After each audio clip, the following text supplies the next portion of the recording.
Welcome. We're doing chapter 13, and I'm with Sharon. We'll both navigate and drive.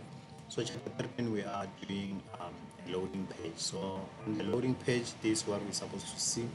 We're supposed to see this pin loading, and then we're going to go to our app folder, and then we will create a we'll create a file called loading.jsx, or we can say loading.js, the same thing. And then in that file, we will have the const loading page function, and then we will have the return div, which is loading, and then it will export the default loading page. And then when we click onto our whatever that we're gonna be clicking on our browser, it's gonna show us that it's loading here. So Sharon can continue with the spin from here.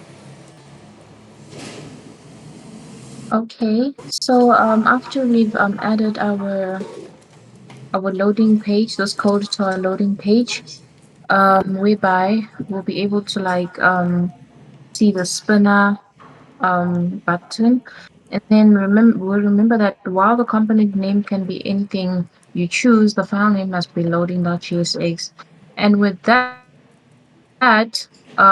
in our GitHub user component, we can add a delay for a few seconds before fetching the data by adding the following await new promise, which resolves a set timeout of about 5,000 milliseconds, which is 5 seconds.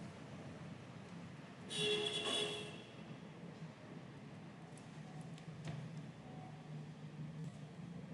promise, which resolves the set timeout to 5,000 milliseconds, which is basically 5 seconds until the data is returned. And that is basically what the end product is going to look like. This is our loading spinner, which appears before the data loads. And yeah, so this is basically the end of chapter 13. Thank you so much, guys. See you in the next chapter.